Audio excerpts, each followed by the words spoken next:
월요일 묵상의 시간입니다. 오늘 하나님이 원망스러운가? 지나온 삶을 되돌아보라. 오늘 하나님이 원망스러운가? 지나온 삶을 되돌아보라. 이런 제목으로 또 이번 주간 말씀 묵상 시작하겠습니다. 자, 어제 우리가 2월 7일 주일에 우리는 이제 코로나 바이러스로 인한 그 팬데믹 상황에서 드린 이 온라인 예배 47주 만에 드디어 이제 예배당에서 이제 예배를 드리게 되었습니다. 그동안 각자의 삶의 터에서 거룩한 예배자로 어려운 상황 속에서도 굳건히 잘 서서 이겨내신 여러분들을 축복합니다. 또 무엇보다 이런 상황 속에서 여전히 우리 각 성도들과 함께 해주시고 진정으로 예배를 받으시는 주인이 누구신가, 또 예배당이라는 것이 우리에게 어떤 곳인가, 또 진정한 교회와 성도는 어떤 존재인가, 또 함께 우리를 이렇게 참된 진리의 길로 인도하여 주신 그 하나님께 찬양과 또 영광과 또 감사를 올려드립니다. 아직 어려움이 없어진 것은 아닌 걸 우리가 다 알고 있습니다. 이 팬데믹 기간이 길어지면서 지금 많은 분들이 경제적인 어려움부터 많은 고통 속에 살아가고 있는 게 지금 오늘 우리의 현실입니다. 생존을 위해 일을 하고 모여야 되는데 모이면 이제 바이러스 감염으로 오히려 더 모이지 못하는 기간들이 길어지는 그런 악순환이 계속되고 있죠. 그러니까 우리가 예배드리는 이 스콧교회 그 대각선에 지금 하얏트 호텔이 있는데 그곳에 지난주 요번에 호주 멜번컵 테니스 경기 관련된 사람들이 그곳에 투숙하고 있는데, 거기 직원이 이제 코로나 감염자로 진단되면서 이제 조용하던 멜번이 또 들썩거렸죠. 지금 이게 우리가 살아가고 있는 삶의 현장입니다. 멀리 있는 게 아니라 바로 우리 주변에 함께 있다라는 거죠.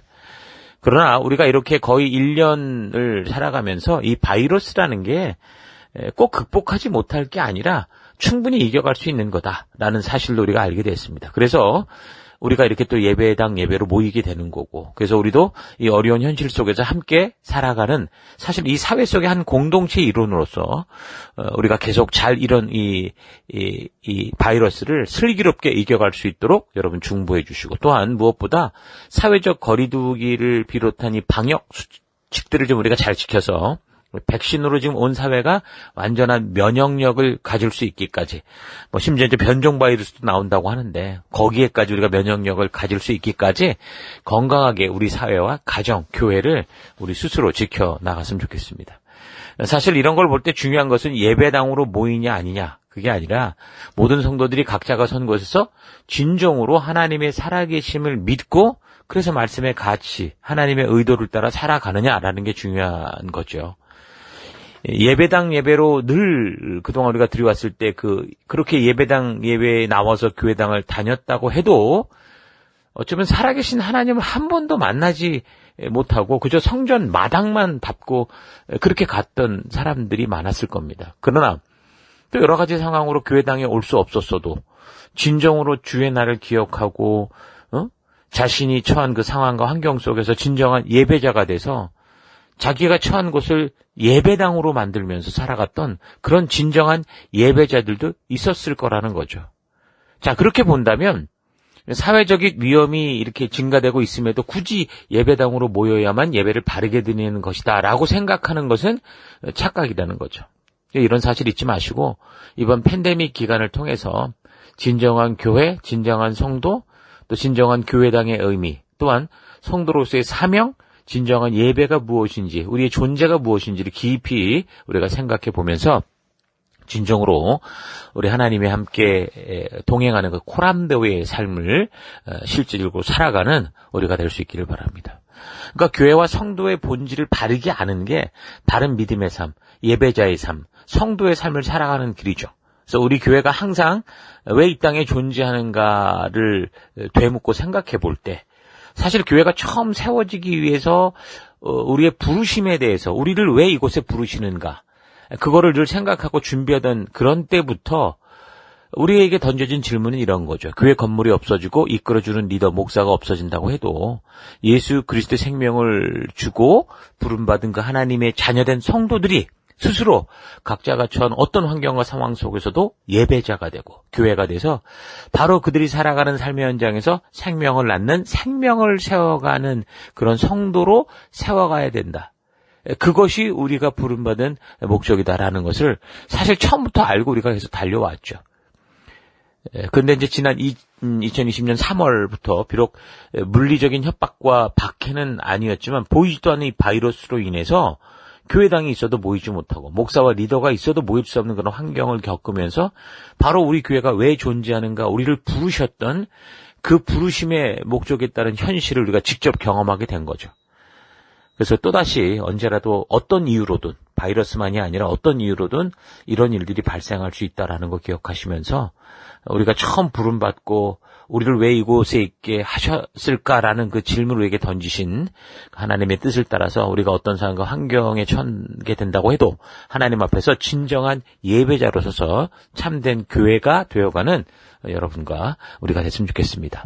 아직 코로나 바이러스로부터 자유한 것은 아니기 때문에 언제 또 다른 상황이 어떻게 전개될지 모르지만 이렇게 교회당에서 모이는 이 예배를 드릴 수 있는 어쨌든 축복의 시간들이니까 우리 잘 활용하십시다. 더더욱 하나님의 말씀에 그래서 기초하고 부름받은 성도로서 언제라도 내 스스로 내가 처한 곳에서 교회가 돼서 성령 하나님이 나를 통해 하나님 나라를 세워가는 그런 일들을 충분히 이루실 수 있도록, 나를 통해 일하실 수 있도록 성경과 역사를 통한 말씀의 가치로 준비되고 그 말씀에 따라 살겠다는 다니엘과 같은 그 굳은 믿음의 결단을 가지고 그런 결심을 가지고 온전히 서가는 여러분과 제가 되십시다. 자, 47주 만에 이제 예배당 예배를 드릴 수 있었던 이런 기회를 통해서 다시 한번 우리의 존재를 생각해보고 잠깐 얘기를 나눴습니다. 이 사명에 우리 집중하는 그런 시간이 됐으면 좋겠습니다. 자, 그리고 이제 우리가 예배당 예배를 마지막으로 드렸던 작년 3월, 우리가 살펴오던 성경의 역사가 어디였었냐면, 그 이스라엘 분열 왕국 시기에 그 북이스라엘이 아시리아에게 BC 722년에 망하게 되고, 그리고 BC 586년에 남유다가 이제 계속해서 이제 그 기간 동안 불순종의 삶을 살다가 그 BC 586년에 이 바벨론에 의해서 결국 망하는 그 시점까지 우리가 살폈었거든요. 그리고 이제 우리가 다시 이렇게 이제 예배당 예배를 드리면서 살피는 역사는 어디입니까? 신약의 초대교회 초기 시기니까 시간으로 따지면 우리가 온라인으로 예배를 드리면서 이 47주 동안 600년, 700년 가까운 역사를 살펴온 거죠. 남유다가 바벨론에 멸망하고 포로로 잡혀갔다가 우여곡절 끝에 이제 하나님의 전적인 은혜와 그 약속의 성취로 70년 만에 돌아왔고, 근데 주변에 강렬한 반대들이 많았음에도 불구하고 그 하나님의 도우심으로 결국 예루살렘 성전을 재건하게 됩니다. 그리고 이제 그 이후에 이제 에스라나 느헤미야 같은 사람들이 등장하면서 정말 하나님의 말씀의 법도와 규례와 명령의 가치대로 살아가는 그런 진정한 하나님의 나라를 그렇게 세우려고 했지만, 그래서 이제 에스라 같은 경우는 어떻게 했습니까? 구약 성경의 원본이라고 할 만큼의 구약 성경을 거의 취합하고 또 백성들을 하나님께서 명하신 대로 어떻게 했습니까? 다 모아서 이전에는 제대로 이루어지지 않았던 이 율법을 가르치고 하나님의 뜻을 알게 하는, 그래서 이 백성들을 하나님과 약속한 언약의 자리에 세우는 그런 일들을 했었죠. 자, 그런데도 역사의 흐름을 보면 어떻게 됐습니까?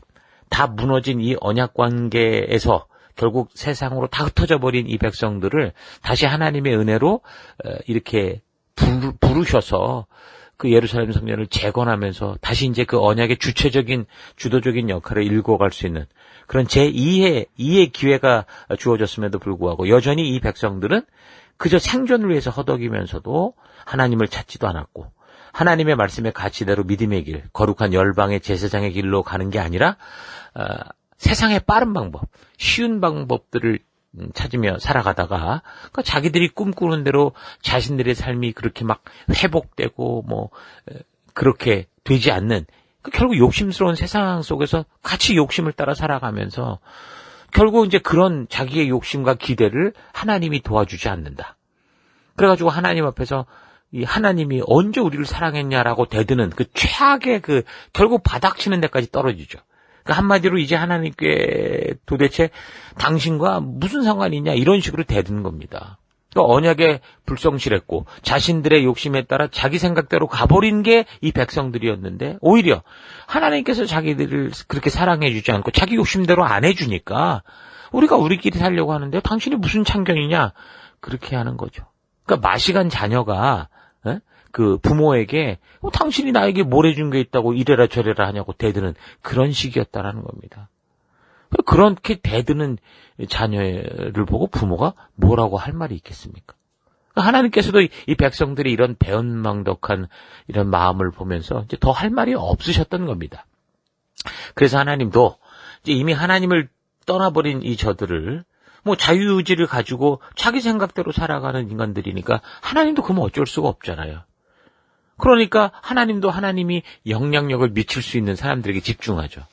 이제 그렇게 자신의 길을 따라 고집스럽게 가는 그런 사람들이 아니라 여전히 그래도 남아있는 소수의 그 믿음의 백성들, 하나님의 약속을 믿고 걸어가는 그런 사람들에게 이미 이제 오래전부터 당신이 그 남은 자들을 위해 끝까지 믿음으로 가는 자들을 위해 계획하시고 준비하신 그 새 언약을 이룰 그럴 역사를 내가 곧 성취하겠다. 그럴 사람을 보내겠다. 그렇게 약속하시게 되죠. 그러면서 어떻게 되는 겁니까? 그 아브라함으로 시작된 이 세상의 믿음의 역사가 마치 완전히 끊어지고 멈추어진 것처럼 400년의 침묵의 시간이 흘러가게 됩니다. 이 시기는 마치 그 이스라엘 백성들이 그 야곱 시대에 요셉을 통해 이집트에 내려갔던, 그래서 결국 돌아와야 되는데 돌아오지 않고 400년이 넘는 시간을 그 이집트라는 새 속에서 세상을 즐기며 살아가는 동안 그 시기에 대한 기록이 없잖아요. 하나님과 교제하며 살았다는 아무런 기록도 없이 그냥 시간이 흘러간 것처럼 지금 이 말라기 마지막 시간에 하나님이 언제 우리를 살아겠냐고 대들면서 자기들의 생각대로 고집대로 살아가는 이 400년의 시간, 이 시간 동안 하나님께서 백성들과 함께 교제했다는 아무런 기록이 없었던 겁니다. 그래서 우리는 400년 침묵기, 신구약 중간기 이런 식으로 얘기를 하죠. 그러니까 성도들에게 가장 무서운 게 뭡니까? 하나님의 침묵입니다. 그러니까 성도를 바르게 성장하기 위해 침묵하는 게 아니라 성도들이 고집을 피우고 자기 길을 막 끝까지 이렇게 주장하니까 하나님도 어쩔 수 없어서 침묵하시게 되는 거. 이건 참 무서운 거죠. 이 하나님이 아니라 우리가 망하는 길입니다. 자, 근데도 우리 하나님께서 어떻게 하십니까? 그런 침묵의 시간, 백성들이 고집을 피우고 자기 마음대로 가버리는 그런 시간에도 여전히 우리에게 약속하신 그 신실한 자리에 계셨습니다. 그래서 비록 사람들은 하나님께 관심도 없이 400년의 세월을 흘려보냈지만 하나님께서는 이 시간 동안 이 백성들을 온전히 하나님께로 돌아오게 할 수 있는 일들을 준비하셨고 세상에 강한 나라들이 막 판을 치고 마치 자기들이 이 세상의 신인 것처럼 그렇게 살아가고 있었지만 이런 이 위기를 통해서 오히려 하나님의 진실한 뜻이 온 세상 열방 가운데 속히 펼쳐나갈 수 있는 그런 이 밑거름, 이 기경하는 작업을 행하시죠.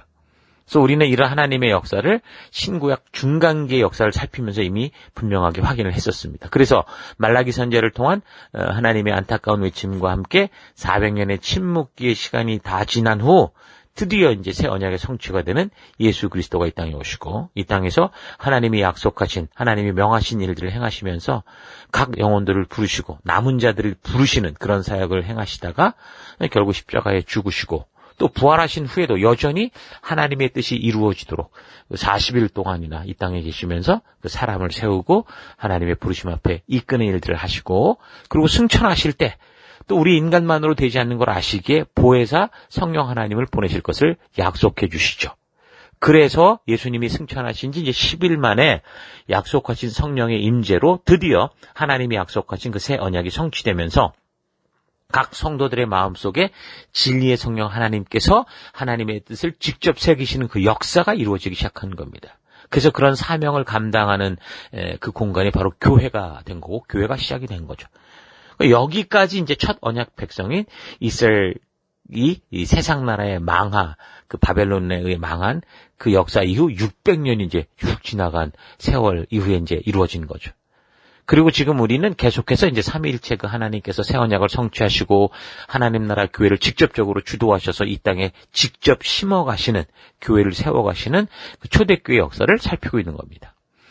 자, 그래서 이제 그 처음 교회를 그 박해했던 사울이라는 이 사람이 예수님을 만나고 변화되면서 온 열방을 향한 전도자로 부름받고 앞장서게 되는데 이 변화된 바울을 이 교회 공동체로 온전히 합류할 수 있도록 그를 이끌어 주었던 바나바, 그러니까 위로의 아들이라고 불리는 이 사람과 1차적으로 이제 갈라디아 지역으로 선교를 다녀오게 됩니다. 그리고 이제 그 이후에 이제 할례와 같은 율법을 어떻게 적용해야 되느냐. 예수 믿는 이방인들이 예수를 믿게 될 때, 하나님의 자녀가 될 때 어떻게 적용해야 되느냐라는 그 문제로 인해서 그것으로 인해서 문제가 생겼는데, 그것 때문에 결국 예루살렘 공의회를 열게 되죠. 최초 교회의 종교회의라고 할 수 있는 이 회의가 열리면서 결국 어떤 결론이 내려졌습니까? 그러니까 예수님께서 완성하신 율법이 없어진 게 아닙니다.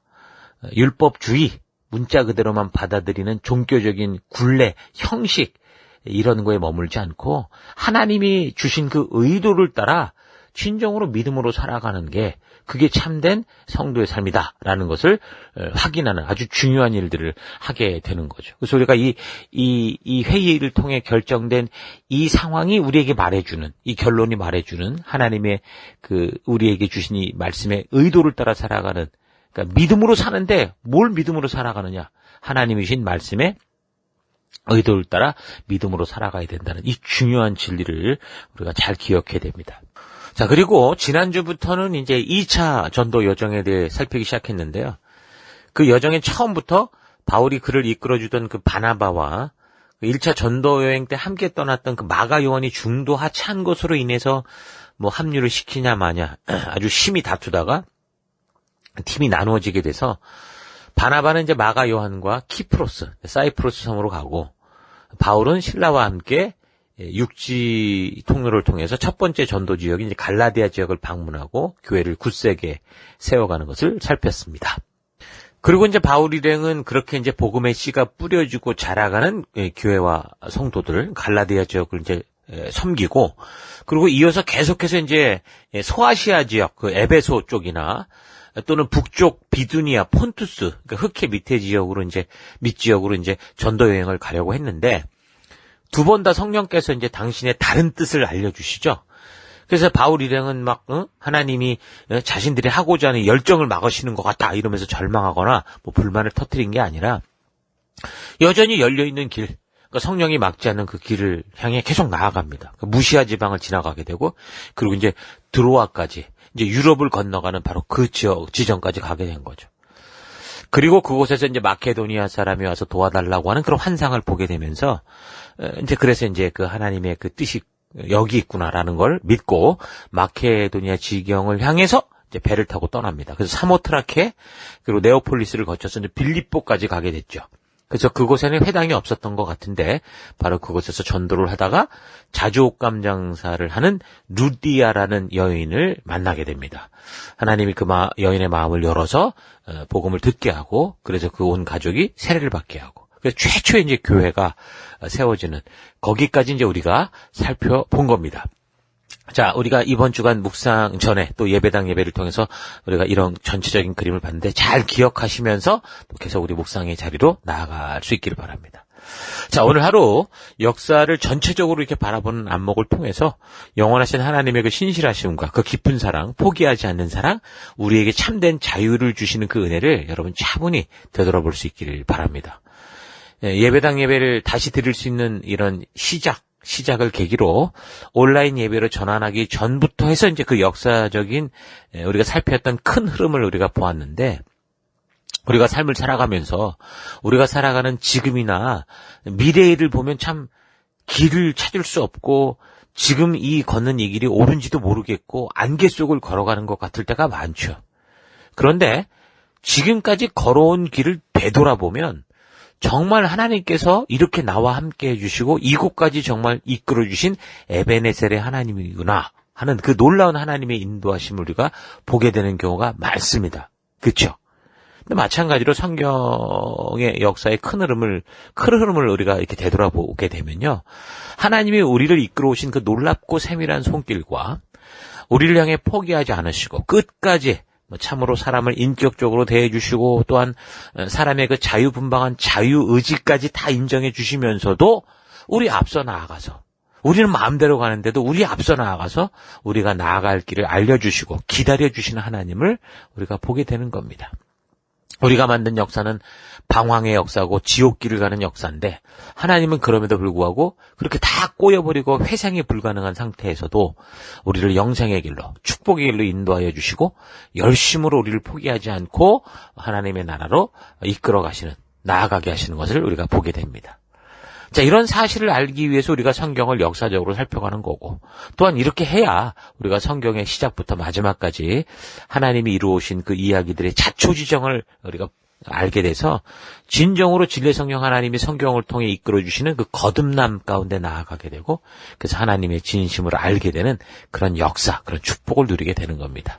자, 계속해서 성경과 역사를 부지런히 살펴가면서 하나님이 우리를 거룩하게 구별하여서 세상 열방의 제사장으로 삼으시고 이 어두운 땅 가운데 빛으로 우리를 부르셔서 빛되게 하시고, 또한 썩어가는 세상, 욕심과 탐욕으로 지옥으로 가는 세상을 썩지 않게 하는 소금되게 하시는 그 하나님의 뜻을 따라 이 한 주간도 각자의 삶의 더 곳곳에서 참된 빛을 들고 나아가 온 열방이 주께 돌아오게 하는, 열방이 나아갈 길을 알게 하는 하나님의 거룩한 백성들 될 수 있기를 주 이름으로 축원합니다. 저 오늘 하루도 힘내십시오. 잠시 기도하겠습니다.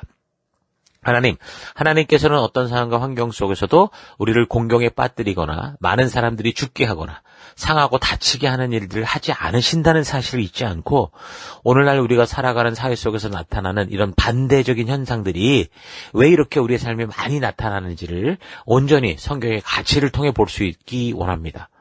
너희를 향한 나의 생각은 재앙이 아니라 평안이요 장래의 소망을 주려 하는 것이다 라고 말씀하시고 약속하시는 이 하나님의 진실한 의도를 우리가 바르게 알고, 세상 모든 일에 하나님 탓하는 인생이 아니라 어떤 상황과 환경 속에서도 말씀대로 순종하는 인생, 그런 삶 살아가는 내가 되기 원합니다. 예배당 건물이 없어지고 교회와 목사, 리더들이 핍박받아 없어진다고 해도 내가 선 내 삶의 터, 예수님께서 보내신 땅끝에서 진정한 예배자로, 교회로 하나님의 진실한 뜻을 따라 살고 그 진실한 뜻을 세상에 전하고 알리는 진정한 빛과 소금된 삶 살아가기 원합니다. 하나님, 오늘의 삶이 힘들고 원망스러울 때 잠잠히 서서 우리가 걸어온 길을 되돌아보며 하나님이 우리를 어떻게 인도하셨고 또 어떻게 인도하실지를 알게 되는 귀한 시간들을 우리가 만날 수 있기를 바라고, 오늘 하루도 그런 믿음의 길을 걷기를 결단하며 예수님 이름으로 기도했습니다. 아멘.